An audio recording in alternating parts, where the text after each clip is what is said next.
శిరీషతో నేను రెండు వాక్య భాగంలో చదివించేసి ముందుకు వెళ్తాను. బైబిల్ స్టడీ వెనకాల ఉన్న ప్రాముఖ్యమైన ఉద్దేశములు ఏంటి? మొదటిగా అది బుద్ధి కలుగుటకై. రెండోది లేఖనం ఎందుకు రాయబడి ఉన్నది అంటే మనకి నిరీక్షణ పుట్టించుటకై. ఈ రెండు వాక్య భాగంలోనే మనం ఆధారం చేసుకొని ఎప్పుడు బైబిల్ స్టడీ చేస్తాము. మొదటి వాక్య భాగము 1 కొరింథీ 10వ అధ్యాయము 11వ వచనం. సహోదరి శిరీష గారు చదివినిపిస్తారు. దాని తర్వాత రోమిలికి రాష్ట్ర పత్రిక 15వ అధ్యాయం 4వ వచనం.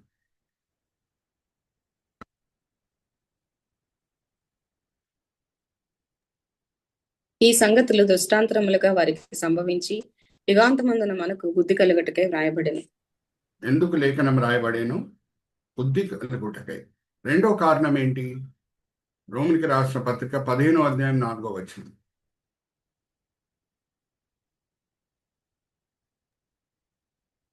ఏలే అనగా ఓర్పు వలనను లేఖనం వలని ఆదరణ వలనను మనకు నిరీక్షణ కలుగుటకే పూర్వమందు రాయబడినవన్నీ మనకు బోధ కలుగు నిమిత్తము వ్రాయబడి ఉన్నవి. థ్యాంక్ యూ అమ్మా. నేను కూడా చిన్న ప్రార్థన చేసి ముందుకు వెళ్తాను. తండ్రి, ఈ సమయం బట్టి ఎంతో వందనాలు. అలర్ట్ నవే పరిచర్య బట్టి ఎంతో వందనాలు. ఈ ఫోరం బట్టి ఎంతో వందనాలు. ఎంతో దూరదర్శనంతో భారంతో తండ్రి, ఇద్దరు సహోదరులు, బ్రదర్ ఇజ్రాయెల్ గారు, బ్రదర్ విజయ్ గారు ఈ వేదికని స్థాపించడమే కాదు, ఎంతో ప్రయాసపడి వాళ్ళు దీన్ని ముందుకు తీసుకొని వెళ్తున్నారు. ఈ సమయంలో ఈ జూమ్ మీటింగ్ లో పాల్గొనడానికి వచ్చిన ప్రతి వ్యక్తిని మీ చేతిలో అప్పచెప్తున్నారు. 22 మంది ఉన్నారు తండ్రి. ఈ సమయంలో వాళ్ళు ఏదో పనులు చేసుకొని ఉండొచ్చు, కానీ మేము వాక్యపరంగా ఆత్మికంగా బలపరచబడాలి. లేఖనం వల్ల మేము ఆశీర్వదించబడాలి. ఏది సరి అయిన మార్గమో మేము తెలుసుకోవాలి అని ఎంతో మంచి ఉద్దేశములతో వాళ్ళు వచ్చి ఉన్నారు. అందరిని కూడా మీరు తృప్తిపరుస్తున్నారు, దీవిస్తున్నారు, ఆశీర్వదిస్తున్నారు అని మేము నమ్ముచున్నాం. నిష్ప్రయోజకమైన మీ దీన దాసుడిని నించోబెట్టి ఈ సమయంలో మీ మహిమార్థమై వాడుకుంటున్నారు తండ్రి. దాన్ని బట్టి నేను మిమ్మల్ని స్తుతిస్తున్నాను. ఈ దినం, ఈ వేళ, ఈ పూట మీరు మా కొరకు ఏర్పరచుకున్న ఆత్మిక పాఠములు మా విశ్వాస నేతలను వెప్పి బయలుపరుస్తారని నమ్ముచు నీ విన్నపములు మేము యేసుక్రీస్తు పరిశుద్ధమైన నామములో వేడుకుంటున్నాం. ఆమేన్, ఆమేన్, ఆమేన్. ఇప్పుడు రెండు వాక్య భాగములు మనం చదువుకున్నాము. దాంతో కూడిన రెండు విషయాలు నేను మీతో పంచుకొని ముందుకు వెళ్తాను. లేఖనమంతా కూడా మనకి బుద్ధి కలుగుటకై రాయబడేను. ఇప్పుడు నేను మిమ్మల్ని ఒక ప్రశ్న అడుగుతాను. మీరు అన్మ్యూట్ చేసుకొని జవాబు ఇవ్వండి. మనకి పాత నిబంధన విశ్వాస వీరులు కనిపిస్తుంటారు. అబ్రహాం కనిపిస్తుంటాడు, ఈసాకు కనిపిస్తుంటాడు, యాకోబు కనిపిస్తుంటాడు. వాళ్ళు విశ్వాసం విషయంలో ఎన్నో గొప్ప కార్యములు దేవుని కొరకు చేశారు. వాళ్ళు ఏం పొరపాట్లు చేయలేదా? Give me an answer. చేశారు. సో వాళ్ళు పొరపాటు చేసి దాని వలన ఏం నష్టంకి గురి అయ్యారో అటువంటి పొరపాట్లు మనం చేయుటకు, అటువంటి పొరపాట్లు మనం చేయకుండా ఉండుటకు లేఖనము రాయబడి ఉన్నది. అలాగే వాళ్ళు నమ్మకంగా దేవుని వెంబడించి ఎలాగా ఆశీర్వదించబడారో అలాగా మనం కూడా జీవించుటకు, మనలో నిరీక్షణ పుట్టించుటకై లేఖనము రాయబడి ఉన్నది. ఇప్పుడు మరి మిమ్మల్ని ఒక ప్రశ్న అడిగి ముందుకు వెళ్తాను. ఎందుకంటే మనము ఆది కాండం ఎక్కడ ఆపాము అని అంటే, అప్పటికే యాకోబుకి 11 మంది కొడుకులు పుట్టి ఉన్నారు. ఇంకా ఆయన ఆ సమయంలో వాళ్ళ మామగారు లాబాన్ దగ్గర నుంచి ఆయన అక్కడి నుంచి ఆ హారాన్ దేశం నుంచి బయలుదేరి మరి కానాన్ దేశంకి వద్దాం అనే ఆ ప్రయాణము ప్రారంభంలో ఉన్నాడు. అయితే ఇజ్రాయెల్ దేశం అనేటప్పటికీ ఎక్కువ వరకు నేను చెప్తున్నా, అబ్రహాంతో లింకప్ అయి ఉంటుందా, యాకోబ్తో లింకప్ అయి ఉంటుందా? చెప్పండి. ఎవరితో లింకప్ అయి ఉంటుంది? యాకోబ్తో. Right answer. ఎందుకంటే యాకోబు 12 కుమారుల దగ్గర నుంచే 12 గోత్రాలు ప్రారంభం అవటం మనము చూస్తాం. ఆ 12 గోత్రాలు కలిపితేనే ఇజ్రాయెల్ దేశం. సో ఈ ఇజ్రాయెల్ దేశం చరిత్రని ఒక వ్యక్తి చాలా చక్కగా వర్ణించాడు. It is an out working of the Deuteronomic covenant అని అన్నాడు. ద్వితోపదేశ కాండం అదంతా కూడా మనం ధ్యానించబోతున్నాం రాబోయే దినంలో, దేవుడి చిత్తమైతే. అయితే ద్వితోపదేశ కాండంలో 28వ అధ్యాయంలో మనం గమనిస్తే, మీరు విధేయత చూపిస్తే ఏం ఆశీర్వాదాలు మిమ్మల్ని వెంబడిస్తాయి, మీరు అవిధేయులైతే ఏ శాపాలకు మీరు గురి అవుతారు అనేది దేవుడు వివరంగా రాసి పెట్టేశాడు ద్వితోపదేశ కాండం 28వ అధ్యాయంలో. ఇజ్రాయెల్ చరిత్ర అంతా కూడా మనం గమనిస్తే, ఎప్పుడెప్పుడు వాళ్ళు విధేయత చూపించారో ఆశీర్వదించబడారు, ఎప్పుడు అవిధేయత చూపించారో అవిధేయులయ్యారో, దేవుని చూపించిన మార్గంలో నడుచుకోలేదో దేవుని చేత శిక్షింపబడారు, నానా కష్టాలకి గురి అయ్యారు. అయితే ఒక భక్తుడు ఆయన ఏమన్నాడు అని అంటే, the nation of Israel is nothing but an out working of the Deuteronomic covenant. ఈ చిన్న ఇంట్రొడక్షన్ అది, ఎందుకంటే కొన్ని రోజుల తర్వాత మనం తిరిగి ఆదికాండంకి వెళ్తున్నాం కాబట్టి. ఒక గొప్ప సేవకుడు ఉండేవాడు, మొవేరియన్ క్రిస్టియన్ మూవ్మెంట్ అనేది ఆయనే తీసుకొని వచ్చాడు, ఉజ్జీవం తీసుకొని వచ్చాడు యూరోపా ఖండంలో. ఇంకా ఈరోజు మెథడిస్ట్ సంఘము స్థాపింపబడింది, జాన్ వెస్లీ గారు మారుమనసు పొందారు ఒక ఓడ ప్రయాణంలో, షిప్ ప్రయాణంలో అమెరికా నుంచి ఇంగ్లాండ్ వచ్చే సమయంలో అనంటే మొవేరియన్ క్రైస్తవులే దానికి కారకులు. అయితే ఆ గొప్ప సేవకుని పేరు జెన్జెండాఫ్.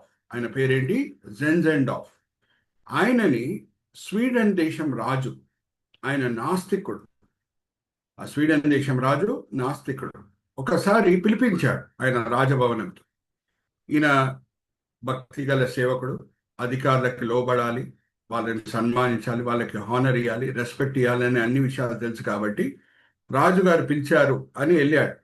వెళ్ళినప్పుడు రాజుగారు, ఆయన నాస్తికుడు, వేసిన సవాల్ ఏంటంటే, జెన్జెండాఫ్ గారు, మీరు గొప్ప ప్రసంగాలు చేస్తున్నారు, చాలామంది మీ మాటలు వింటున్నారు, ఎన్నో సంఘాలు స్థాపింపబడినాయి, కానీ నేను దేవుడు ఉన్నాడని మాత్రం నేను నమ్మను. మీరు నా రాజభవనంలో ఉన్న సౌకర్యాలన్నీ కూడా 10 దినములు ఉండి అనుభవించవచ్చు, మీరు ఈ రాజభవనంలో ఆనందించవచ్చు, కానీ 10 రోజుల తర్వాత మీరు రుజువుపరచాలి. ఏమనంటే దేవుడు ఉన్నాడు అని రుజువుపరచాలి అని సవాలు వేశాడు. వేసినప్పుడు జెన్జెండాఫ్ గారు నవ్వుకొని చాలా రెస్పెక్ట్ఫుల్గా, హంబుల్గా, సాత్వికంతో చెప్పిన మాటలు ఏంటంటే, ఎలాగా స్పందించారు అని అంటే, రాజుగారు, నాకు 10 దినములు అవసరం లేదండి, 10 గంటలు కూడా అవసరం లేదు, 10 నిమిషంలు కూడా నాకు అవసరం లేదు, నేను ఒక మాట చెప్తాను, ఆ మాట చెప్తే మీరు దేవుడు ఉన్నారు అని నమ్ముతారు అని చెప్పాడు. ఆ మాట ఏంటి అని ఆ రాజుగారు అడిగినప్పుడు జెన్జెండాఫ్ గారు ఇచ్చిన జవాబు ఏంటంటే, ఇజ్రాయెల్ దేశము అని అన్నాడు. హల్లెలూయా, ప్రైజ్ ది లార్డ్. ఇజ్రాయెల్ దేశం చరిత్ర మనం గమనిస్తే, ద్వితోపదేశ కాండం 28వ అధ్యాయంలో ఏం రాయబడి ఉన్నదో అదే మాటి మాటికి జరగటం మనము చూస్తాం. అంటే యాకోబు నుంచి ప్రారంభమైంది కాబట్టి ఇది ఇంట్రొడక్షన్గా నేను మీతో పంచుకుంటున్నాను. మరీ చెప్తున్నాను, ఎప్పుడప్పుడు విధేయత చూపించారో దేవుని చేత ఆశీర్వదించబడారు, ఎప్పుడప్పుడు అవిధేయులు అయ్యారో శిక్షింపబడారు. ఇప్పుడు నేను మిమ్మల్ని ఒక ప్రశ్న అడుగుతానండి. నేనన్నా, బ్రదర్ ఇజ్రాయెల్ గారన్నా, విజయ్ గారన్నా, మేము దేవుడు ఉన్నాడు అని మేడ మీద నుంచి కాదు, కొండ మీద ఎక్కి ప్రకటించి మాటలు చెప్పామనుకోండి, మేము దేవుడు ఉన్నాడని ఎందుకు అంటున్నాము అని అంటే, ఆయన చెప్పిన మాటలన్నీ కూడా మా జీవితంలో నెరవేర్చబడినాయి. విధేయత చూపించినప్పుడు మేము ఆశీర్వదించబడాం, అవిధేయులమైనప్పుడు దేవుని చేత శిక్షింపబడాం. ఆయన చెప్పిన మాటలన్నీ కూడా మా జీవితంలో నెరవేర్చబడినాయి అని మేడ మీద నుంచి కాదు, కొండ మీద ఎక్కి మేము ప్రకటిస్తే ప్రజలను నమ్ముతారా, నమ్మరా? నమ్ముతారు. అప్పుడప్పుడు నమ్మొచ్చు, అప్పుడప్పుడు నమ్మకుండా ఉండొచ్చు. కానీ జాగ్రత్తగా వినండి, ఒక దేశం చరిత్ర ఈ మాటని రుజువుపరుస్తున్నది అని అంటే, ఏ నాస్తికుడన్నా చూసి చూడకుండా ఉండలేడు. హల్లెలూయా, ప్రైజ్ ది లార్డ్. ఒక వ్యక్తి మాటలు, నా మాటలన్నా, బ్రదర్ ఇజ్రాయెల్ మాటలన్నా, బ్రదర్ విజయ్ మాటలన్నా, ఎవరన్నా నమ్మొచ్చు, నమ్మకుండా ఉండొచ్చు, ఎందుకంటే అది మా ఒక్క జీవితంలో జరిగిన విషయాలు. కానీ దేశం చరిత్రని అందరు గమనిస్తున్నారు. Hallelujah, praise the Lord. దేశం చరిత్ర అబద్ధం మాట్లాడదు. Hallelujah, praise the Lord. Are you understanding? So ఆ దేశం చరిత్ర యాక్చువల్గా ఎక్కడ ప్రారంభం అవుతున్నది అని అంటే, అవును, అబ్రహాం పిలుపుతో ప్రారంభమవుతుంది, కానీ ఆ దేశంకి ఒక రూపం వస్తుంది అని అంటే ఆ 12 గోత్రాల వలన. ఆ 12 గోత్రాలు ఎలాగా స్థాపింపబడినాయి అంటే, ఆ 12 గోత్రాలు పితరులు ఎవరు అని అంటే యాకోబు పిల్లలు, ఆర్ యాకోబు కుమార్. ఓకే, సో ఇది ఒక చిన్న ఇంట్రొడక్షన్ అండి. 31వ అధ్యాయం ప్రారంభంకి మనం వద్దాం. ఆ సమయంలో కూడా నేను మెయిన్ పిక్చర్కి వచ్చే ముందు, మెయిన్ స్లైడ్కి వచ్చే ముందు నేను ఎప్పుడు మీకు చూపించే ఒక స్లైడ్ చూపించేసి ముందుకు వెళ్తాను. బైబిల్ స్టడీ చేసే విధానం ఏంటి అని అంటే 3 అడుగులు మనం వేయాలి. మొదటిగా అబ్జర్వేషన్, రెండవది ఇంటర్ప్రిటేషన్, మూడవది అప్లికేషన్. అబ్జర్వేషన్ అని అంటే అధ్యాయం బై అధ్యాయం, వచనం బై వచనం మనం చదువుతూ వెళ్తుండగా మనం చూస్తున్నాం ఏం రాయబడి ఉన్నది ప్రతి అధ్యాయంలో, ప్రతి వచనంలో. ఇంటర్ప్రిటేషన్ ఏమనంటే ఏమి మనం చూస్తున్నామో, ఏమి మనం చదువుతున్నామో దాని అర్థం ఏంటో మనము అర్థం చేసుకుంటుంటాం. దాన్ని ఇంటర్ప్రిటేషన్ అని అంటారు. అప్లికేషన్ అంటే నేర్చుకున్న పాఠాలు దాన్ని మన క్రైస్తవ జీవితంలో అమలుపరచుట. 3 అడుగులు వేస్తేనే బైబిల్ స్టడీ వెనకాల ఉన్న ప్రాముఖ్యమైన ఉద్దేశంని మనము సాధించినట్టు. అబ్జర్వేషన్ మాత్రమే చేస్తే బైబిల్ స్టడీ ఉద్దేశం మనం సాధించినట్టు కాదు. ఇంటర్ప్రిటేషన్ మాత్రమే చేస్తే బైబిల్ స్టడీ వెనకాల ఉన్న ముఖ్యమైన ఉద్దేశం మనం సాధించినట్టు కాదు. అప్లికేషన్ వరకు మనము రావాలి. అందుకే బుద్ధి కలుగుటకై లేఖనం రాయబడి ఉన్నది, నిరీక్షణ పుట్టించుటకై లేఖనము రాయబడి ఉన్నది. Let's go to the next slide brother. తర్వాత బైబిల్ స్టడీలో మనం చేసే ఇంకొక విషయం ఆర్ పాటించే ఒక సూత్రం ఏంటంటే, వీ టేక్ అ 360 పర్స్పెక్టివ్. అంటే ఏ అంశం అన్నా వస్తే ఆ అంశంతో కూడిన వేరే లేఖన భాగంలో ఎక్కడున్నాయి, బలి అర్పించుట అనే అంశం తీసుకుంటే ఆ బలి అర్పించుట గురించి వేరే ఎక్కడెక్కడ రాయబడి ఉన్నది అనేది కూడా మనం చూస్తేనే బైబిల్ స్టడీ వెనకాల ఉన్న ప్రాముఖ్యమైన ఉద్దేశాలని మనము సాధించినట్టు. So in our Bible study we take a 360 perspective. Just అలాగా అధ్యాయం బై అధ్యాయం, వచనం బై వచనం చదువుకొని వెళ్ళము. దేవుని కొరకు చూపించే విధేయత, దేవుని కొరకు చేసే త్యాగం, దేవుని పట్ల చూపించే సమర్పణ, దాంతో కూడింది ఏమన్నా వచనం మనం చదివితే వేరే ఎక్కడెక్కడ అటువంటి వచనాలు ఉన్నాయి. అలాగా సమర్పణ చూపించి ఎలాగా ఎవరు ఆశీర్వదించబడారు అదంతా కూడా మనం చూస్తేనే బైబిల్ స్టడీ వెనకాల ఉన్న ప్రాముఖ్యమైన ఉద్దేశంలోని మనము సాధించినట్టు. Okay, let's go to the next slide. నేను ఎప్పుడు మీతో పంచుకుంటూ ఉంటాను, బైబిల్ స్టడీ చేసేటప్పుడు మనకి ఉదాహరణ ఆర్ మనకి మాదిరి ఎవరనంటే క్రియేటివ్ బిబ్లికల్ ఎక్స్పోజిషన్ అని అంటారు. క్రియేటివ్ బిబ్లికల్ ఎక్స్పోజిషన్ ఎవరు చేశారు? ఒక పుస్తకమే ఉంది, ఆ పుస్తకం పేరే ప్రసంగి. ఆయన ఎలాగా ప్రసంగించేవాడో మనం చూద్దాం. ఒకసారి తీయండి 12వ అధ్యాయము ప్రసంగి 10వ వచనం. ఎందుకు నేను సబ్హెడింగ్స్ అన్ని కూడా ఒకే ఆల్ఫాబెట్తో కూడిన సబ్హెడింగ్స్ వాడతాను, ఆర్ రైమింగ్ సబ్హెడింగ్స్ ఎందుకు వాడతాను, ఎందుకు క్రియేటివ్గా వాక్య పరిచర్య చేస్తాను అనే దానికి వాక్య ఆధారం ఏంటి? 12వ అధ్యాయము 10వ వచనం ప్రసంగి చదవండి. ప్రసంగి ఇంపైన మాటలు చెప్పుకొనుటకు పూనుకొనెను, సత్యమును గూర్చిన మాటలు యథార్థ భావముతో వ్రాయుటకు పూనుకొనెను. ఇంపైన మాటలు, ఇంపైన మాటలు. ESV వర్షన్ కూడా ఒకసారి మనకి విజయ్ బ్రదర్ చూపిస్తే ఇంకా that is very close to the original. అక్కడ రాయబడిన హీబ్రీ పదం ఏంటంటే షెఫెత్. షెఫెత్ అంటే words of delight, words of delight. ESV version, ESV దాంట్లో మనం చూస్తే ఏముందో ఇంగ్లీష్లో కూడా ఒకసారి మనం చూద్దాము. ఎన్నో ట్రాన్స్లేషన్స్ ఉన్నాయి ఇంగ్లీష్లో. నేను ఎక్కువ వరకు ఫాలో చేసే ట్రాన్స్లేషన్ ఏంటంటే which is closest to the original Hebrew language. ESV version.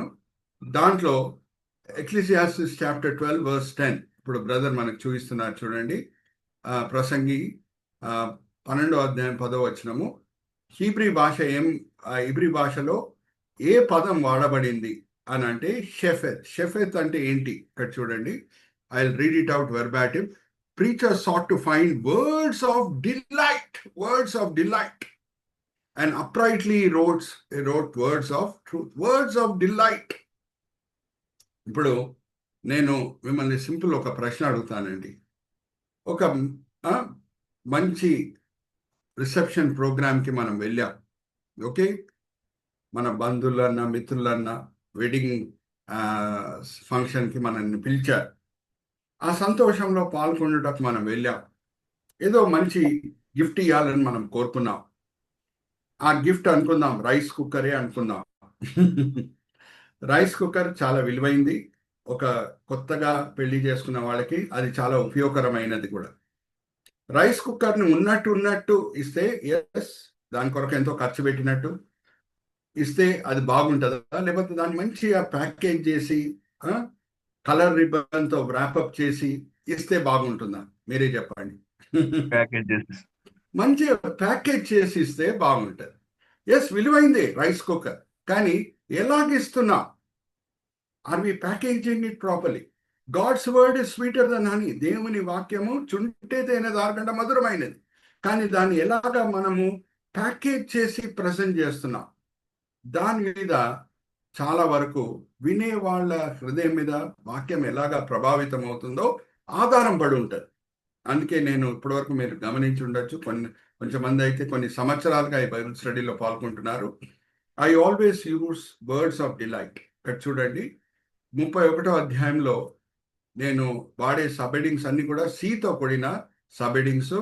First versus covet, 3వ వర్స్ కమాండ్, 4 నుంచి 13 కన్వే, 14 నుంచి 16 వచనాలు కన్కర్, 17 నుంచి 21 camels, course, crime and contrast, 22 నుంచి 23 చేస్ 1, 24 కాషన్, 25 నుంచి 30 చైల్డ్, 31 నుంచి 32 కేర్లెస్, 33 నుంచి 34 చేస్ 2 and cretinism. Let's go to the next slide brother. మరి దాంతో ఎండ్ అవ్వట్లేదు 31వ అధ్యాయము. 35వ వచనము క్యాలిక్యులేటెడ్ బ్రాకెట్స్లో లై, 36 నుంచి 42 కౌంటర్ చార్జ్, 43 నుంచి 54 కవనెంట్, 55 చీరియో. ఏం కంగారు పడకండి, నేను వాడే ప్రతి ఇంగ్లీష్ పదంకి నేను తెలుగులో కూడా దాని అర్థం ఏంటో చెప్తాను. సో మొదటిగా మనం చూస్తే కవెట్.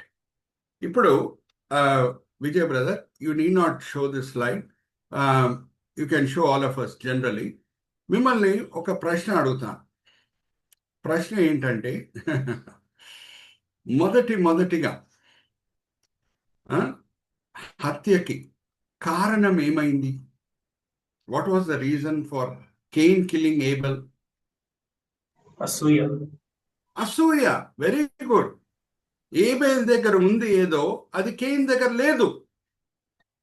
అందుకు అసూయతో కేను ఏబెల్ని చంపాడు. ఎప్పుడు అసూయ పుడుతుంది? ఏది మన దగ్గర ఉందో వేరేళ్ళ దగ్గర లేనప్పుడు అసూయ పుడుతుంది. ఇంకా రెండో ప్రశ్న కూడా నేను అడుగుతున్నాను. ఎందుకు సౌలు దావీదుని చంపుటకు ప్రయత్నించాడు? కారణం ఏంటి? సేమ్ అసూయ. Very good, right answer. So ఎప్పుడు యాకోబు లాబాన్ దగ్గర వచ్చాడో ఆయన చేతిలో ఏమీ లేదు. ఆయన దగ్గర పెద్ద మంద లేదు, ఆస్తి లేదు, వెండి లేదు, బంగారం లేదు. కానీ దేవుడు యాకోబుతో ఉన్నాడు కాబట్టి, ఆయన చేసిన ప్రతి కార్యంని ఆశీర్వదించాడు కాబట్టి యాకోబు ధనవంతుడయ్యాడు. అక్కడ ధనవంతుడు అయిన తర్వాత మామూలుగా వచ్చినప్పుడు యాకోబు, లాబాన్ మనసులో యాకోబు పట్ల ఏం ఈర్ష్య లేదు, అసూయ లేదు. కానీ ఎప్పుడు ధనవంతుడు అయ్యాడో, ఇంకా ఆయన ధనము లాబాన్ ధనం కంటే ఎక్కువగా అనిపిస్తున్నదో లాబాన్ కొడుకులకి, ఇంకా లాబాన్కి, ఇంకా వెంటనే వాళ్ళ హృదయంలో అసూయ పుడుతుంది. అందుకే ఏమంటాం దాన్ని, అసూయ అని ఇంగ్లీష్లో కవెటింగ్, హ్యావింగ్ జెలసీ. అరే ఇది నా దగ్గర లేదు, వీడి దగ్గర ఏముంది అనే చెడు ఆలోచనలు, అసూయతో కూడిన ఆలోచనలు. So let us look at that scripture portion. Vijay brother, you can display that outline once again, and let's go to that picture also of coveting. ఇక్కడ చూడండి, మొదట్లో వచ్చినప్పుడు లాబాను ఫేస్ యాకోబ్ని ఇన్వైట్ చేసినప్పుడు, వెల్కమ్ చేసినప్పుడు సంతోషంతో కూడింది. There was a smile. నా చెల్లె కొడుకొచ్చాడా అని హత్తుకున్నాడు. దాని తర్వాత ఎప్పుడు యాకోబు ఆస్తి ఈయనకు ఆస్తి కంటే ఎక్కువగా విస్తరించిందో, ఇంకా ఆయన face reading, face body language, facial expressions అన్ని కూడా మారిపోతున్నాయి. Let's look at the contrast in that two facial expressions brother Vijay. Point cursor. First how was Laban, ఎప్పుడు యాకోబు వచ్చినప్పుడు ఫుల్ ఆఫ్ స్మైల్, కానీ ఇప్పుడు ఎలాగ అయిపోయాడు? దాన్ని బట్టి దేవుడు we come to the next scene. Command ఏమని అంటున్నారంటే, నువ్వు ఇక్కడ ఆగొద్దు, ఇంకా ఈర్ష్య వచ్చేసింది, ఇంకా నిన్ను ఇక్కడ శాశ్వతంగా ఉంచుటకు నేను తీసుకొని రాలేదు, తిరిగి మీ నాన్నగారి గృహంకి నువ్వు వెళ్ళు అని దేవుడు అంటున్నారు. So let us look at this two subheadings, covet and command. అమ్మా మొదటి 3 వచనాలు చదువమ్మా. ఎక్కడెక్కడ కర్సర్ పెట్టి చూపించాలో విజయ్ బ్రదర్ అక్కడ కర్సర్ పెట్టి చూపిస్తారు. మొదటి 3 వచనాలు. లాబాను కుమారులు మన తండ్రికి కలిగినది యావత్తును యాకోబు తీసుకొని, మన తండ్రికి కలిగిన దాని వలన ఈ యావదాస్తి సంపాదించినని చెప్పుకొనిన మాటలు యాకోబు వినను. మరియు అతడు లాబాను ముఖము చూచినప్పుడు అది నిన్న మొన్న ఉండినట్లు అతని ఎడల ఉండలేదు. ముందున్నట్లు లేడు లాబాను. ఎందుకు? మనసులో ఏమొచ్చింది? ఈర్ష్య వచ్చేసింది, అసూయ వచ్చేసింది. అప్పుడు యెహోవా, నీ పితరుల దేశమునకు నీ బంధువుల యొద్దకు తిరిగి వెళ్ళుము, నేను నీకు తోడై ఉండదనని యాకోబుతో చెప్పగా. థ్యాంక్ యూ అమ్మా. అప్లికేషన్ పార్ట్కి మనం వద్దాం. అప్లికేషన్ ఏంటంటే, దేవుడు ఎక్కడన్నా మనల్ని ఆజ్ఞాపిస్తే అక్కడ మనము ఎన్నో సంవత్సరాలు ఉండి ఉండొచ్చు, అక్కడ ఉన్న సౌకర్యాలకు అలవాటై ఉండొచ్చు, అది మన కంఫర్ట్ జోన్గా కూడా ఉండొచ్చు. కానీ దేవుడు చెప్తే సమయం వచ్చేసింది, మీరు ఆ చోటను విడిచిపెట్టి వెళ్ళే సమయం వచ్చేసింది అని అంటే ఆలస్యం మనము చేయకూడదు. వెంటనే దేవుని మాటలు విని లోబడి ఆ చోట నుంచి మనము వెళ్ళాలి. So that is the application part. ఇప్పుడు సింపుల్ ఎగ్జాంపుల్ నేను మీ ముందు తీసుకొని వస్తున్నాను. మనము సపోజ్ దేవుని మాటలు వినకుండా ఉంటే దేవుడు పరిస్థితులని ఇటు అటు చేయగలుగుతాడు. ఓకే, అపోస్తుల కార్యము 1వ అధ్యాయం 8వ వచనం ఏమని రాయబడి ఉన్నది? ఒకసారి సహోదరి శిరీష గారు చదివినిపిస్తారు. దాని ప్రకారంగా చేయకుండా ఉంటే మరి పరిస్థితులను దేవుడు కంప్లీట్గా రివర్స్ చేయగలుగుతాడు. చదవమ్మా. 1వ అధ్యాయం 8వ వచనం.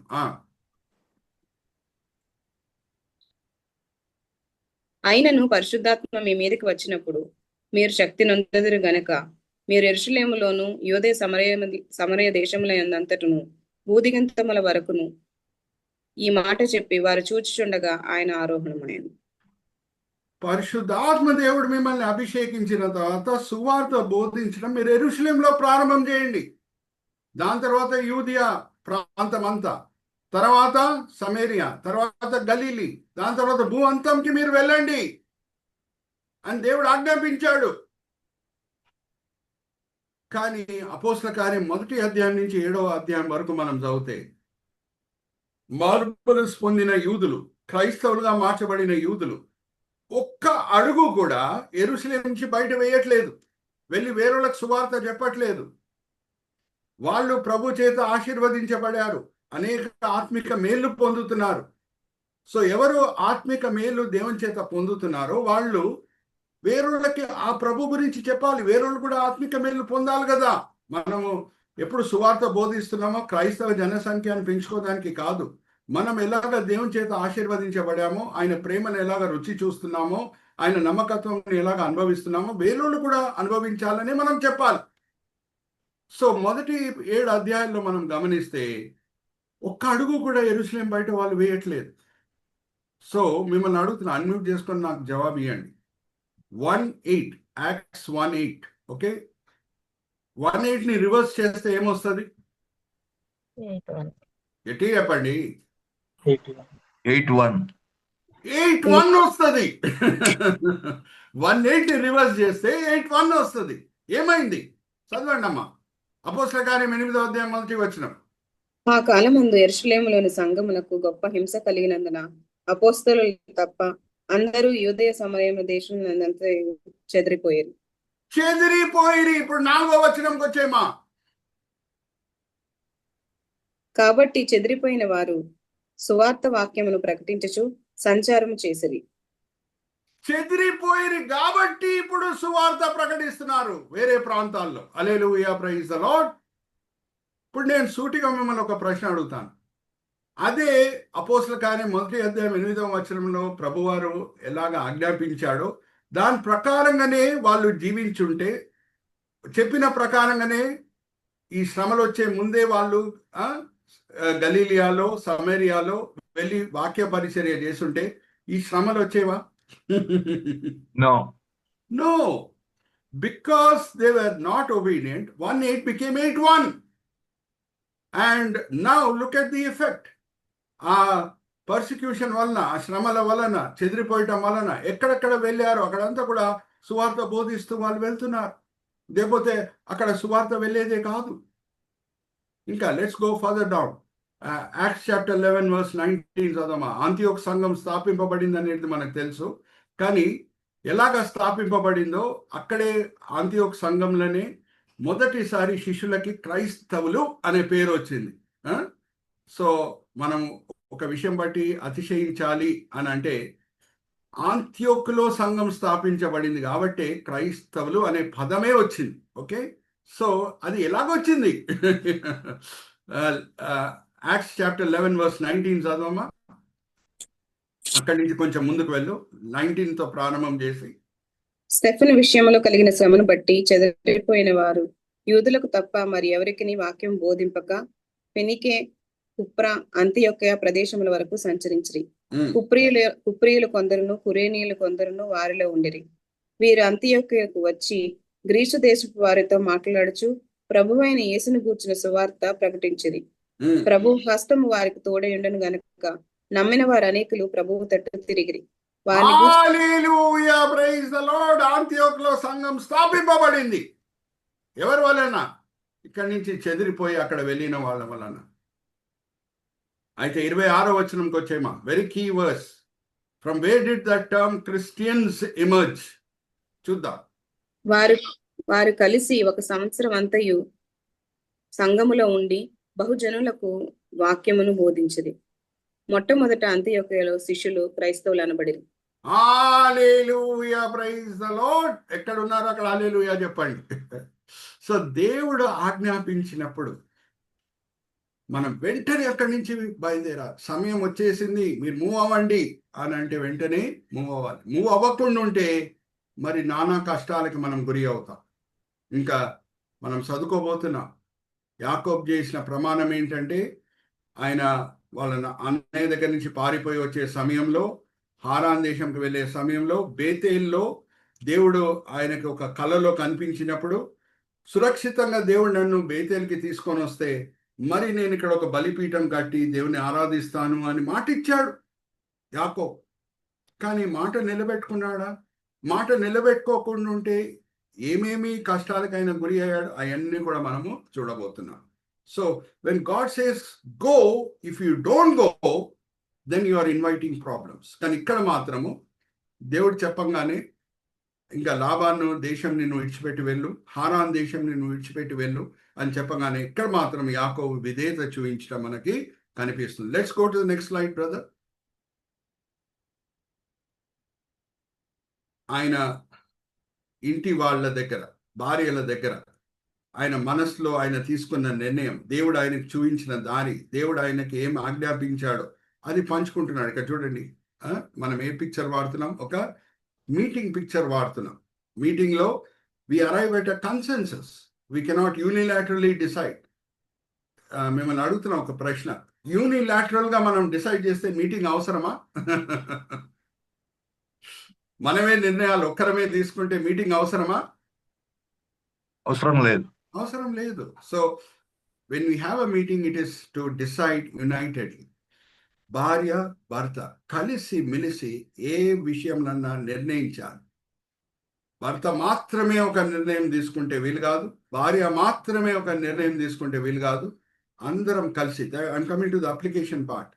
ఏదన్నా దేవుడు మనకు చెప్పినప్పుడు ఇద్దరు కలిసి ప్రార్థన చేసి దేవుని మీద ఆధారం పడి ముందుకు సాగాలి. సో ఏం చేస్తున్నాడు? ఒకసారి ఈ వాక్య భాగం కొంచెం పెద్దదే కానీ సహోదరి చదివినిపిస్తారు. 4వ వచనం నుంచి 16వ వచనం.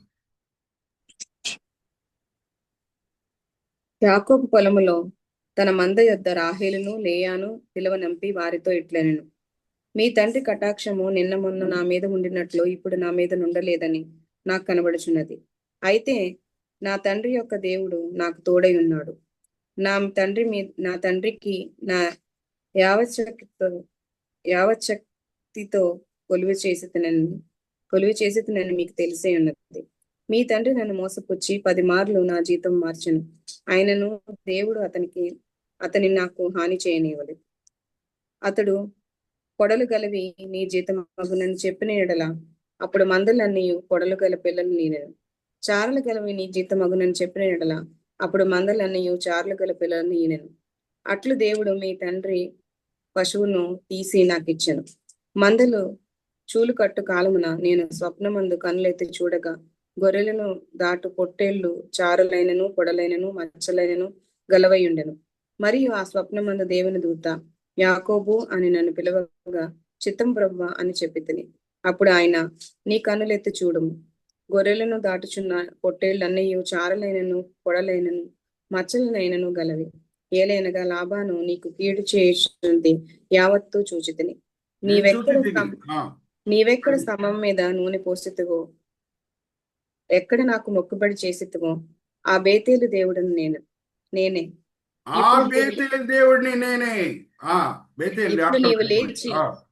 ఇప్పుడు నీవు లేచి ఈ దేశములో నుండి బయలుదేరి నీవు పుట్టిన దేశములకు తిరిగి వెళ్ళుమని నాతో చెప్పినను. అందుకు రాహేలు లేయాయు, ఇంకా మా తండ్రి ఇంట మాకు పాలు పంపులు ఎక్కడివి? అతడు మమ్మను అన్యులుగా చూచుటలేదా? అయితే మమ్మను అమ్మివేసి మాకు రావలసిన ద్రవ్యమును బొత్తుగా తినివేశను. దేవుడు మా తండ్రి యొద్ద నుండి తీసివేసిన ధనమంతయు మాదియు మా పిల్లలది అయినది కదా.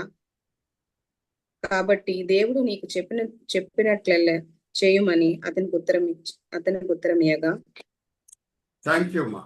So he's conveying God's decision to them and they are conquering. అందుకే మనం కన్వే అండ్ కన్కర్ అనే వర్డ్స్ వాడాం. కన్కర్ అంటే మన చెప్పిన మాటలలో అందరు కూడా దాన్ని యాక్సెప్ట్ చేయటం, దాన్ని అంగీకరించడం. మీటింగ్లో మనం ఏమైనా సలహా ఇస్తే, ఇలా చేద్దాము అని సలహా ఇస్తే వేరోళ్ళు ఆ పాయింట్ని అంగీకరించటమే ఇంగ్లీష్లో ఏమంటారు? కన్కరింగ్ అని అంటారు. సో దేవుడు మనల్ని ఇక్కడి నుంచి వెళ్ళమంటున్నాడు అనగానే ఇద్దరు భార్యలు కూడా, లియా రేచల్, ఒప్పుకుంటున్నారు. So convey and conquer. Just దేవుని మహిమార్థమై నేను మీతో ఈ మాటలు పంచుకుంటున్నాను, మిమ్మల్ని కూడా ప్రోత్సహించటకు. మిమ్మల్ని అందరినీ కూడా దేవుడు గొప్పగా వాడుకోబోతున్నాడు రాబోయే దినంలో. ఎప్పుడన్నా దేవుడు సపోజ్ నన్ను పిలిచినట్టు ఉద్యోగం విడిచిపెట్టి సేవకి రాండి అని అంటే ఇంకా ఉద్యోగంలో ఉండకండి. కానీ ఒక జ్ఞాపకం పెట్టుకోండి, దేవుడు మాట్లాడే మాటలు తేటగా మనకు వినిపిస్తాయి. ఆ తేటగా వినిపించకుండా ఉంటే ఆ దేవుని మాటలు కావు. ఇప్పుడు నేను 2005లో పెట్రోల్ బంక్ ఇన్స్పెక్టర్గా పనిచేసేటప్పుడు నాకు అర్థమయ్యే భాషలో ప్రభువారు చెప్పారు, ఇంకా ఉద్యోగం విడిచిపెట్టి నువ్వు సేవకి రా అని అన్నారు. అయితే ఈ మాటలు మీతో ఎందుకు పంచుకుంటున్నానంటే, ఫస్ట్ నేను పంచుకునింది పిలుపు గురించి మా పాస్టమ్మ గారితోని. పాస్టమ్మ గారు వెంటనే సహకరించారు. అందుకు ఇద్దరం కలిసిమెలిసి ప్రార్థన పూర్వకంగా ఉద్యోగం విడిచిపెట్టి సేవకి వచ్చాం. Are you all with me? So let's go to the next slide. Let's go to next slide. Vijay brother, ఇప్పుడు 17 నుంచి 21 సహోదరి చదివి వినిపించేటప్పుడు ఎక్కడెక్కడ కర్జర్ పెట్టి చూపించాలో అక్కడ కర్జర్ పెట్టి బ్రదర్ విజయ్ చూపిస్తారు. మనం వాడే 3 C's ఏంటంటే క్యామల్స్. ఏది వాడి ఆయన ప్రయాణం చేస్తున్నాడు? ఆ కాలంలో గుర్రాలు లేవు. దేన్ని వాడి ప్రయాణం చేస్తున్నాడు? ఆయన దగ్గర పెద్ద కుటుంబం ఉంది, దాసులు ఉన్నారు, మందు ఉంది. మందు అయితే నడిపించి తీసుకొని వెళ్తాడు, కానీ పిల్లలు, కుటుంబము, దాసులు దేన్ని వాడి ప్రయాణం చేశారు అది మనం చూద్దాం. తర్వాత కోర్స్ అంటే వాళ్ళు వెళ్ళిన డైరెక్షన్ ఏంటి, ఏ జియోగ్రఫికల్ లొకేషన్ నుంచి ఏ జియోగ్రఫికల్ లొకేషన్కి వాళ్ళు వస్తున్నారు. దాని తర్వాత క్రైమ్ అంటే పెద్ద పాపం ఎవరు చేశారు ఆ సమయంలో, ఆ పెద్ద పాపంకి ఎవరు కారకులు అనేది మనము చూద్దాం. 17 నుంచి 21 ఎక్కడెక్కడ కర్జర్ పెట్టి చూపించాలో బ్రదర్ విజయ్ గారు కర్జర్ పెట్టి చూపిస్తారు. ప్లీజ్ రీడ్ ఇట్ అవుట్ అమ్మా. యాకోబు లేచి తన కుమారులను తన భార్యలను ఒంటెల మీదకి ఎక్కించి కనాను దేశమునకు తన తండ్రి అయిన ఇస్సాకును వద్దకు వెళ్ళుటకు తన పశువులన్నింటినీ తాను సంపాదించిన సంపద యావత్తును పద్దనరామంలో తాను సంపాదించిన ఆస్తి యావత్తును తీసుకొని పోయాను. లాబాను ఒంటె లెక్కించేనా? నేను అడుగుతున్నా మిమ్మల్ని, ఒంటె లెక్కించేనా, గుర్రాలు లెక్కించేనా? చెప్పండి, అని చెప్పండి. ఒంటెలు. ఓకే, సో అందుకే విజయ బ్రదర్ ఎంత చక్కగా వెంటనే ఒంటెల మీద కర్జర్ పెట్టి చూపిస్తున్నారు. కంటిన్యూ. లాబాను తన గొర్రెల బొచ్చు కత్తిరించుటకు వెళ్లి ఉండగా రాహేలు తన తండ్రి ఇంటనున్న గృహదేవతలను దొంగెలను. యాకోబు తాను గృహదేవతలని దొంగలించెను. ఎంత పెద్ద తప్పది, ఎంత పెద్ద పాపము. ప్రయాణం ఎక్కడి నుంచి ఎక్కడ ప్రారంభం అవుతున్నది? Haran. Brother point కర్జర్ at Haran. Syria దేశంలో ఇప్పుడు ఉంది ఆ ప్రాంతము. అక్కడి నుంచి వాళ్ళు తిరిగి బీర్షీబాకి రావాలి అని ప్రయాణం ప్రారంభం చేస్తున్నారు. బీర్షీబాలని యాకోబ్ నాన్నగారు ఇసాక్ గారు ఉన్నారు, అక్కడ రావాలని ప్రయాణము ప్రారంభం చేస్తున్నారు. అంటే ఆ ప్రయాణంలో ఒక చోటకు వచ్చినప్పుడు వీళ్ళు గిలియాద్ హిల్ కంట్రీ, గిలియాద్కి వచ్చినప్పుడు లాబాన్కి కబురు వెళ్తుంది. ఏమనంటే చెప్పకుండా అల్లుడైన యాకోబ్ ఆయన కుమార్తెలను తీసుకొని, అంటే యాకోబ్కి భార్యలు, లాబాన్కి కుమార్తెలు తీసుకొని వెళ్ళిపోతున్నాడు అనే కబురు లాబాన్కి ఎప్పుడు అందుతుందంటే ఈయన ప్రయాణం చేసిన తర్వాత. గిలియాద్ అనే place, brother Vijay can point cursor, Gilead hill country, అక్కడ ఈయన క్యాంప్ వేస్తున్నాడు. ప్రయాణంలో కొంచెంసేపు విశ్రాంతి తీసుకుంటూ ఆగుతున్నాడు యాకోబ్. అక్కడ లాబాన్ రావటం మనము నెక్స్ట్ స్లైడ్లో చూస్తాము. సో హారాన్ నుంచి బీర్షిబా వరకు వాళ్ళు ప్రయాణం చేయడానికి ప్రారంభం చేశారు. ఇప్పుడు నేను మిమ్మల్ని ఒక ప్రశ్న అడుగుతున్నానండి, జాగ్రత్తగా వినండి. రాహేల్కి తెలియదా ఇన్ని రోజులు వాళ్ళ సొంత భర్త యెహోవా కృప వలనే ఆశీర్వదించబడాడు అని తెలియదా? Yes or no? మరి ఎంత భయంకరమైన పాపం చేస్తున్నది. ఇప్పుడు మరి మిమ్మల్ని ఒక ప్రశ్న అడుగుతాను.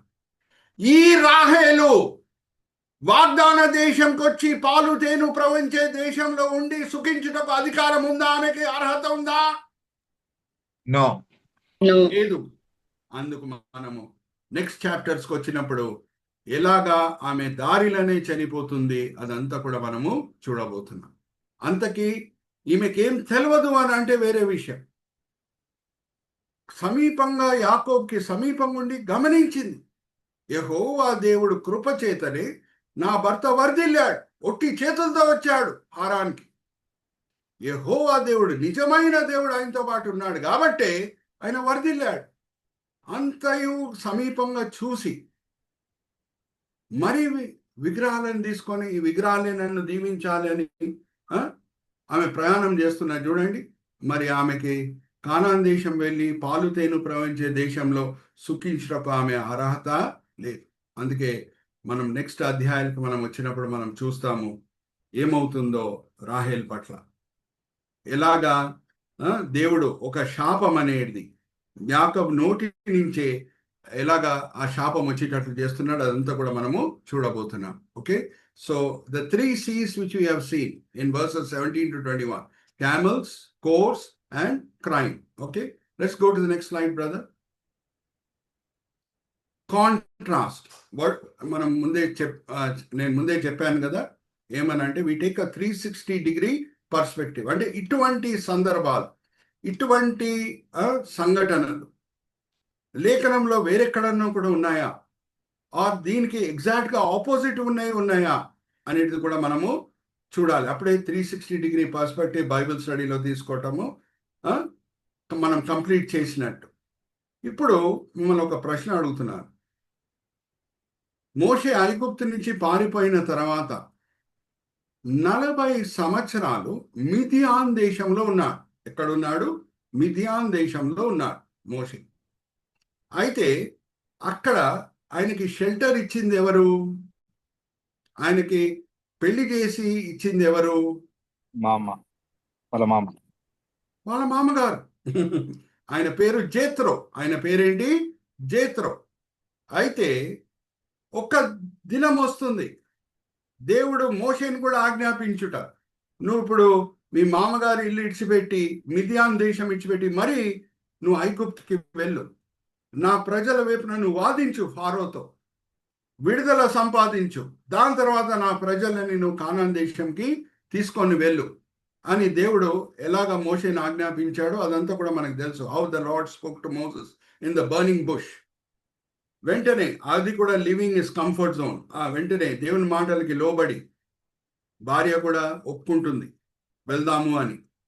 ఇద్దరు భార్యాభర్తలుగా వెళ్ళి రహస్యంగా పారిపోయి వెళ్ళిపోతున్నారా ఐగుప్తుకి, లేకపోతే జేత్రో దగ్గర వెళ్ళి అన్నీ చెప్పి అక్కడి నుంచి ప్రయాణం చేస్తున్నారా? ఇక్కడ దాంతో కూడిన వాక్య భాగం కూడా మనం చదువుదాము. నిర్గమకాండం 4వ అధ్యాయము 18వ వచనం. నిర్గమకాండము 4వ అధ్యాయం 18వ వచనం. అటు తర్వాత మోషే బయలుదేరి తన మామయ్య అయిన యిత్రో యొద్దకు తిరిగి వెళ్ళి, సెలవైన ఎడల నేను ఐగుప్తులోనున్న నా బంధువుల యొద్దకు మరలపోయి వారింకా సజీవులై ఉన్నారేమో చూచెదనని అతనితో చెప్పగా, యిత్రో క్షేమముగా వెళ్ళుమని మోషేతో అనెను. క్షేమంగా వెళ్ళు అని చెప్పాను. ఎందుకు? ఇక్కడ మోషే వర్ధిల్లుతున్నాడు అనే విషయం బట్టి యేత్రో మనసులో అసూయ లేదు. Hallelujah, praise the lord. Heart is clean, relationship is strong. Are you all with me? కానీ లాబాన్ మనసులో ఈర్ష్య వచ్చేసింది, అసూయ వచ్చేసింది. యాకోబు ఎక్కడ ఈర్ష్య ఉంటుందో అక్కడ ప్రేమ ఉండుటకు వీల్లేదు. బాగా తెలుసు యాకోబుకి. వెళ్ళి చాలా రెస్పెక్ట్ఫుల్గా నేను వెళ్తాను తిరిగి అని అంటే ఏమన్నా ఆటంకాలు తీసుకొని రావచ్చు లాభా.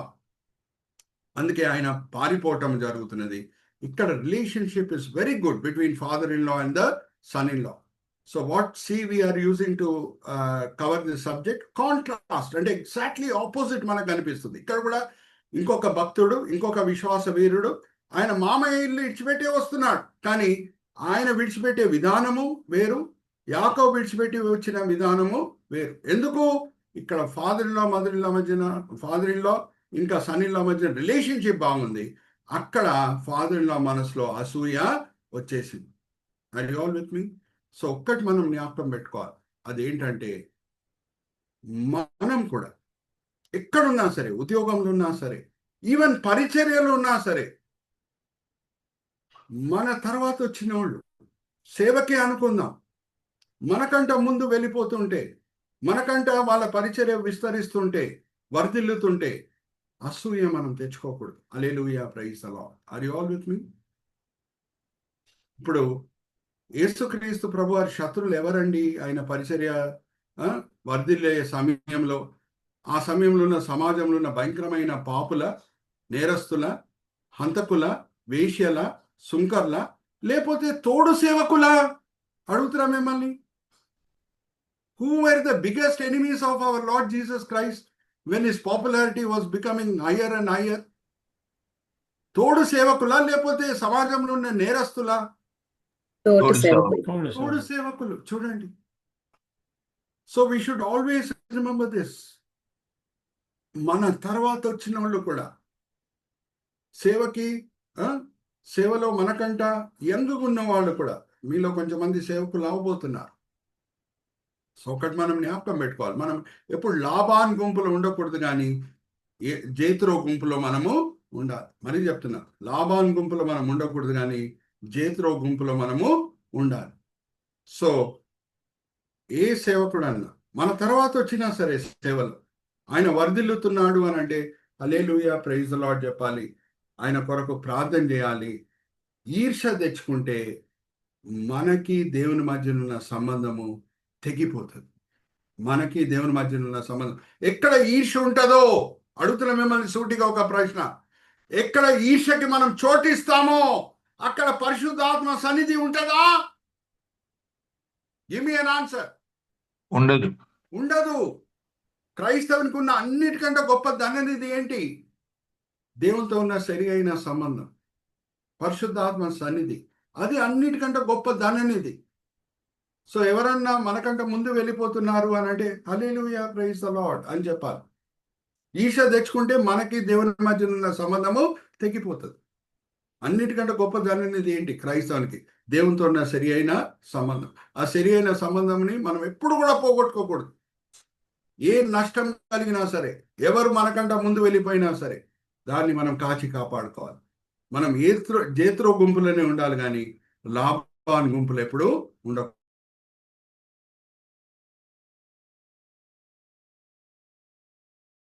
Go to the next slide, brother.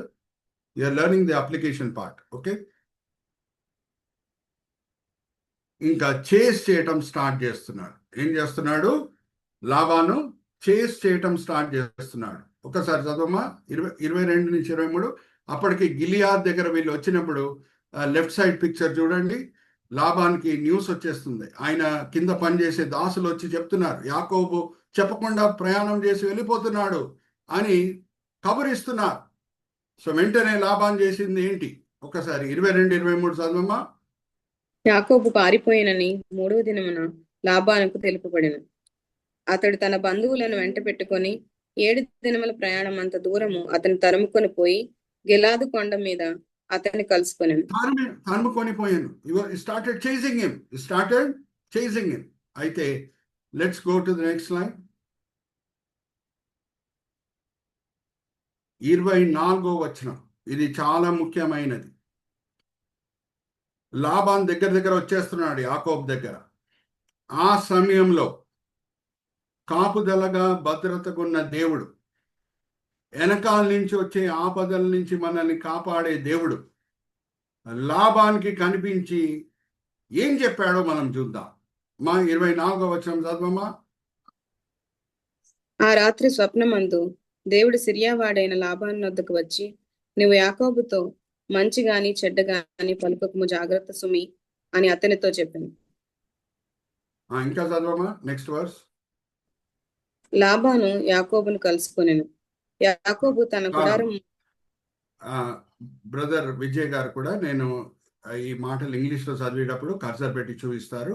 But that night God came to Laban the Aramean in a dream and warned him, be careful not to say anything to Jacob, either good or bad.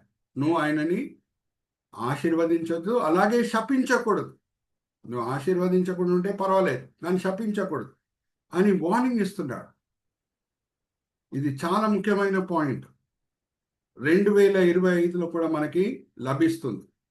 Vijay brother, you can display all of us. జాగ్రత్తగా వినండి. యాకోబుకి ఇవ్వబడిన ఇంకొక పేరేంటి లేఖనంలో? Israel. Israel దేశము చేసే కార్యములన్నీ కూడా క్రైస్తవులమైన మనకి సరిగా అర్థమవుతుండొచ్చు, అర్థం కాకుండా ఉండొచ్చు. హామాస్తో యుద్ధం, ఇజ్రాయెల్తో యుద్ధం మనకు సరిగా అర్థమవుతుందో లేదో అది వేరే సంగతి. మనము ఆ సమయంలో ఇజ్రాయెల్ని ఖండించటకు మనకు అధికారం లేదు. నిశ్శబ్దంగా ఉందాం. Hallelujah, praise the lord. Are you all with me? This is an application part of 2025. God has selected that nation. It is an anointed nation. అభిషేకం పొందిన దేశం, దేవుడు ఏర్పరచుకున్న దేశం.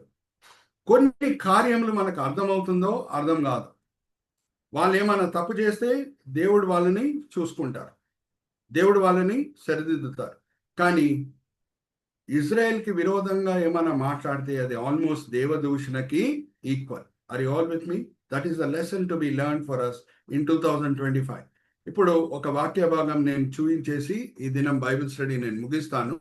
కానీ ఇప్పుడు నేను మిమ్మల్ని ఒక ప్రశ్న అడుగుతున్నాను. మన దేవుడు ఎంత గొప్ప దేవుడో దాన్ని బట్టి ఆయనను మనం ఆరాధించడము నేర్చుకోవాలి. నేను ఎప్పుడు చెప్తుంటాను, దేవుడు అప్పచెప్పిన అన్నిటికంటే ప్రాముఖ్యమైన పరిచర్య ఏంటంటే క్రైస్తవునికి ఆయన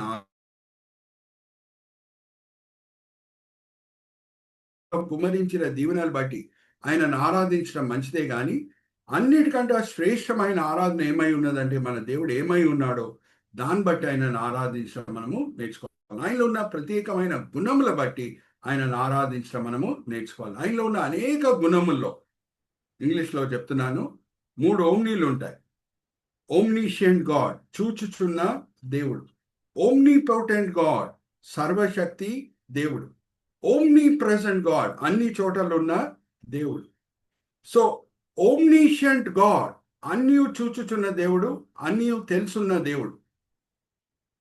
ఆయన మన ముందు నుంచి వచ్చే ఆపదలేంటో దాని నుంచి కాపాడటమే కాదు, ఆయన అన్ని చూచుచున్నాడు కాబట్టి వెనకాల నుంచి వచ్చే ఆపదల నుంచి కూడా మనల్ని కాపాడుతాడు. హల్లెలూయా, ప్రైజ్ ద లార్డ్. జాగ్రత్తగా వినండి. ముందు నుంచి వచ్చే ఆపదలు మనకు కూడా కనిపిస్తుంటాయి. అప్పుడప్పుడు మన జాగ్రత్తలు మనం పాటిస్తాం కావచ్చు, ఎందుకంటే ముందు నుంచి అవి వస్తున్నాయి. ఆ ఆపదలను ఎలాగ తట్టుకోవాలి అనే విషయం బట్టి మన జాగ్రత్తలు మనం పాటిస్తూ ఉండొచ్చు. కానీ మిమ్మల్ని సూటిగా ఒక ప్రశ్న అడుగుతున్నానండి, వెనకాల నుంచి వచ్చే ఆపదలు మనకు కనిపిస్తాయా? నో. కనిపించు. అటువంటి ఆపదల నుంచి కూడా నేను మిమ్మల్ని రక్షిస్తాను అని అంటున్నాడు. ఒకసారి తీయండమ్మా, యెషయా గ్రంథం 52వ అధ్యాయం 11, 12. యెషయా గ్రంథం 52వ అధ్యాయము 11, 12. బైబిల్స్ అండర్లైన్ చేసుకోండి.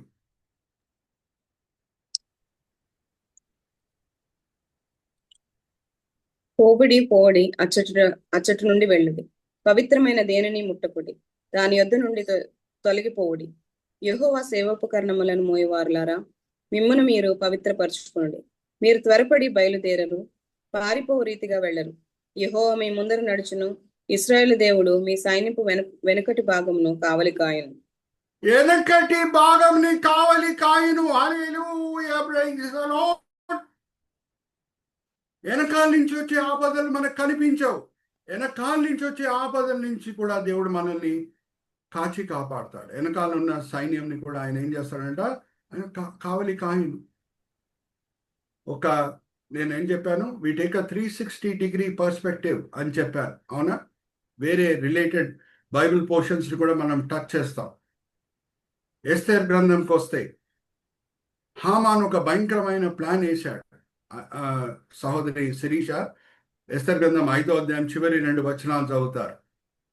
ఆయన రాజుకి చాలా సమీపంగా ఉన్న అధికారి హామాన్. ఆయన వెళ్ళి రాజుకి ఏం చెప్పినా సరే రాజు వింటాడు, ఆ పని చేస్తాడు. ఇంట్లో కుటుంబంగా హామాన్ నిర్ణయించుకుంది ఏంటంటే ఆయన పట్ల వాడక భాష. హైదరాబాద్లో ఉన్నాం కాబట్టి వాడక భాష నేను వాడుతున్నాను. అందరు కూడా చెంచాగిరి అనేది చేసేవారు హామాన్, ఎందుకంటే రాజుకు సమీపంగా ఉన్నాడు, ఆయన దగ్గర మేలు పొందొచ్చు అని. కానీ మోర్దెకాయి అనే యూదుడు, దేవుని భయభక్తి కలిగి ఉన్న యూదుడు, నేను ఇటువంటి పనులు చేయను, నేను దేవునికే లోబడతాను, కానీ దేవుని పట్ల నేను సాత్వికునై ఉంటాను, కానీ ఒక మనిషి బట్టి కాదు అని ఆయన నిర్ణయం తీసుకున్నప్పుడు హామాన్కి అది నచ్చట్లేదు. సో ఏం చేస్తున్నారు, ఆ కుటుంబంలో ఏం నిర్ణయం తీసుకుంటున్నారు ఒకసారి మనం చూద్దామా? 5వ అధ్యాయం ఎస్తేర్ గ్రంథం అమ్మా, చివరి 4 వచనాలు చదవమ్మా.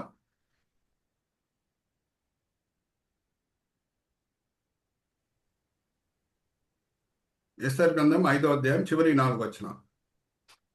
తనకు కలిగిన గొప్ప ఐశ్వర్యం గూర్చి చాలా మంది పిల్లలు తనకుండుటను గూర్చి రాజు తన్ను ఘనపరిచి, రాజు క్రింద నుండి అధిపతుల మీదను సేవకుల మీదను తన్ను ఎలాగన పెద్దగా చేసెను. దానిని గూర్చి వానితో మాట్లాడాను. మరియు అతడు రాణి అయిన ఎస్తేరు తాను చేయించిన విందునకు రాజును నన్ను తప్ప మరి ఎవరిని పిలిపించలేదు. రేపటి దినమున కూడా రాజుతో కలిసి విందునకు రమ్మని నాకు సెలవైనదని తెలియజేశాను.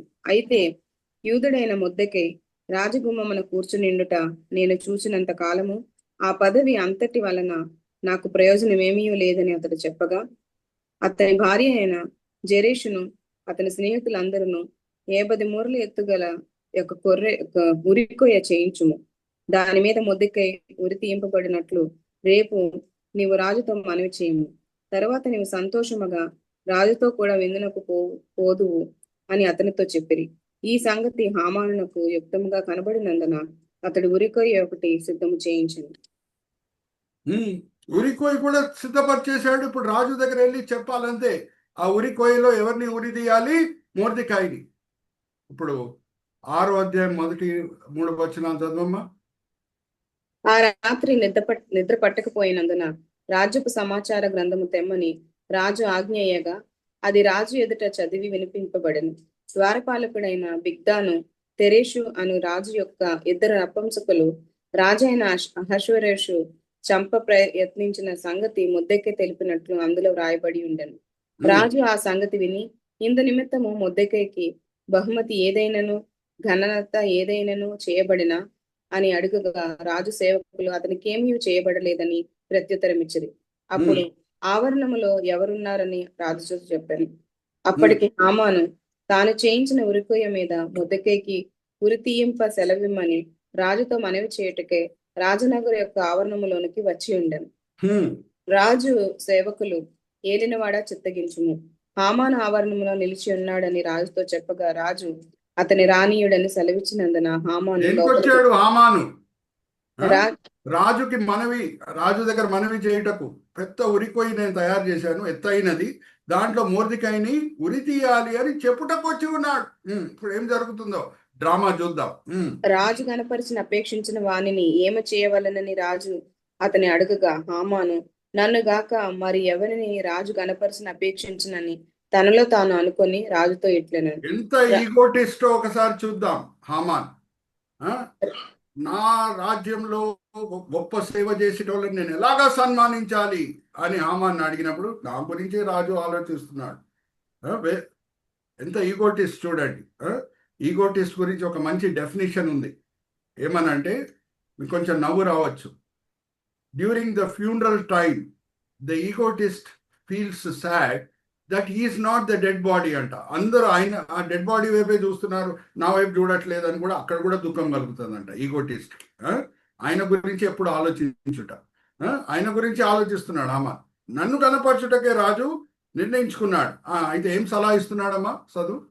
రాజు కనపరిచిన అపేక్షించిన వానికి చేయదగినది ఏమనగా రాజు ధరించుకుని రాజవస్త్రములను, రాజు యొక్క గుర్రమును, రాజు తన తల మీద ఉంచుకుని రాజు కిరీటమును ఒకడు తీసుకొని రాగా ధనులైన రాజు యొక్క అధిపతులలో ఒకడు ఆ వస్త్రములను ఆ గుర్రములను పట్టుకొని రాజు కనపరిచిన అపేక్షించిన వానికి ఆ వస్త్రములను ధరింపజేసి ఆ గుర్రం మీద అతన్ని ఎక్కించి రాజు వీధుల్లో అతన్ని నడిపించుచు రాజు కనపరిచిన అపేక్షించు వానికి ఈ ప్రకారము చేయతగునని అతని ముందర చాటింపవలను. అందుకు రాజు సవారీ చేసిన గుర్రం మీద ఆయనను కూర్చోబెట్టి రాజు వస్త్రాలు ఆయనకి ధరించి ఊరేగింపు చేయాలి అని హామాన్ సలహా ఇస్తున్నాడు. అయితే రాజు ఎలాగ స్పందిస్తున్నాడో చూద్దామా. అందుకు రాజు నీవు చెప్పిన ప్రకారమే శీఘ్రముగా వస్త్రములను ఆ గుర్రమును తీసుకొని రాజు గుమ్మమునద్ద కూర్చొని ఉండ యూదుడైన మొర్దెకైకి ఆలాగుననే చేయము. నీవు చెప్పిన దానిలో ఒకటి విడవక అంతయు చేయమని హామానునకు ఆజ్ఞ ఇచ్చాను. వాళ్ళు ఎందుకు వచ్చారు? రాజు దగ్గర మనవి చేయుటకు, మొర్దెకైని ఉరివి వేద్దామని. కానీ పరిస్థితులు దేవుడు ఎలాగ మారుస్తున్నాడు అని అంటే ఇప్పుడు హామాన్ ఏం చేయాల్సి వచ్చింది? చదవమ్మా.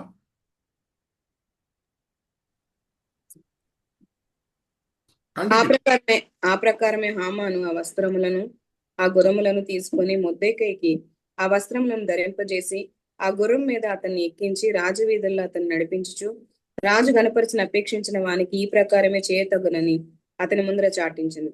అయితే మొర్దెకై రాజు గుమ్మం వద్దకు వచ్చెను. అయితే హామాను తల కప్పుకొని దుఃఖించుచు తల కప్పుకొని తన ఇంటికి త్వరగా వెళ్ళిపోయాను. తల కప్పుకొని దుఃఖిస్తూ ఇంటికి వెళ్ళారు. హామాను తనకు సంభవించిన చాలు. Now I'm asking you a question. మీరు అన్మ్యూట్ చేసుకొని జవాబు ఇవ్వండి. హామాన్ వేసిన భయంకరమైన ప్లాన్ ఉరికొయ్యి కూడా తయారు చేసేసాడు. రాజు దగ్గర వస్తున్నాడు మనవి చేయుటకు, ఆ ఉరికొయ్యి మీద మొర్దెకైని ఉరివేయాలి అని. ఈ భయంకరమైన సంఘటన, వారి భయంకరమైన ఆపద సమీపంగా ఉంది ఆయనకని మొర్దెకైకి తెలుసా? హామాన్ ఇటువంటి భయంకరమైన ప్లాన్ ఆయన వెనకాల వేశాడు అనేది మొర్దెకైకి తెలుసా? తెలియదు. కానీ చూచుచున్న దేవుడు చూస్తున్నాడు. హల్లెలూయా, ప్రైజ్ ది లార్డ్. ఇప్పుడు సూటిగా అడుగుతున్నాను మిమ్మల్ని ఒక ప్రశ్న. యాకోబుకి ఏమన్నా తెలుసా లాబాన్ని వెంటాడుతున్నాడని, సైన్యం తీసుకొని వస్తున్నాడని? తెలియదు. కానీ చూచుచున్న దేవుడు లాబానికి కనిపించి వార్న్ చేస్తున్నాడు, జాగ్రత్తగా ఉండు యాకోబు, నా మనిషి, ఎలాగ ప్రవర్తిస్తున్నావో జాగ్రత్తలు పాటించు. Hallelujah, praise the lord. That's why it's said we take a 360-degree perspective. ఇక్కడ మనం ఏం చూస్తున్నాం? వెనకాల నుంచి వచ్చే ఆపదల దగ్గర నుంచి కూడా దేవుడు మనల్ని కాపాడుతాడు. ఎందుకంటే ముందు నుంచి వచ్చే ఆపదలు మనకు కనిపిస్తాయి, మన జాగ్రత్తలు మనం పాటిస్తాం కావచ్చు, కానీ వెనకాల నుంచి వచ్చే ఆపదలు మనకు కనిపించవు. అటువంటి ఆపదల నుంచి కూడా చూచుచున్న దేవుడు, ఎల్రో ఈ దేవుడు మనల్ని కాపాడుతాడు. మీరు ఎక్కడున్నారో హల్లెలూయా చెప్పండి. హల్లెలూయా, with me. That is the application part. That is the application part of our Bible study. So we close here now. నేను చిన్న ప్రార్థన చేసి ఫ్లోర్ మరి బ్రదర్ ఇజ్రాయెల్కి అప్పచెప్తాను. తండ్రి, ఈ సమయం బట్టి ఎంతో వందనాలు, ఈ బైబిల్ స్టడీ బట్టి ఎంతో వందనాలు. మీ లేఖనము చుంటైతేన దారు కంటే మధురమైనది. అది ఆది కాండం ఉండనియండి, నిర్గమకాండం ఉండనియండి, లేవి కాండం ఉండనియండి, సంఖ్యాకాండం, బైబిల్లో ఉన్న ఏ పుస్తకం అన్నా తండ్రి చుంటే తేనె దాకంటే మధురమైనది. ఎందుకంటే అనేక పాఠములు మీరు దాంట్లో దాచిపెట్టి ఉన్నారు. ఆ పాఠములు మేము చదువుకున్నప్పుడు, గ్రహించినప్పుడు తండ్రి మా ఆత్మ ఎంతనో ఆనందిస్తుంది. ఎందుకంటే మీ వాక్యం చుంటే తేనె దాకంటే మధురమైనది. ఈ సమయంలో తండ్రి మీరు ఈ బైబిల్ స్టడీ ద్వారా ఆదికాండం 31వ అధ్యాయం ద్వారా మీరు ఈరోజు మాకు నేర్పించిన పాఠములు బట్టి ఎంతో వందనాలు. మేము ఏమేమి పాఠాలు మేము ఈరోజు నేర్చుకున్నామో, మేము వినే వాళ్ళంగానే కాకుండా అమలు పరిచే వాళ్ళని మమ్మల్ని అందరినీ సరిదిద్దండి. ఎంతో ప్రయాసంతో విజయ్ బ్రదర్ ఈ సెషన్స్ అన్నిటి కూడా యూట్యూబ్లో అప్లోడ్ చేస్తున్నారు. వేరే క్రైస్తవులు కూడా, సార్వత్రిక సంఘం కూడా ఈ బైబిల్ స్టడీ చేత మేలు పొందేటట్లు తండ్రి ఈ లింక్స్ని మేము సర్క్యులేట్ చేసేటట్లు మమ్మల్ని ప్రోత్సహించండి. ఈ విన్నపములు మేము యేసుక్రీస్తు పరిశుద్ధమైన నామములో వేడుకుంటున్నాం. ఆమేన్, ఆమేన్, ఆమేన్.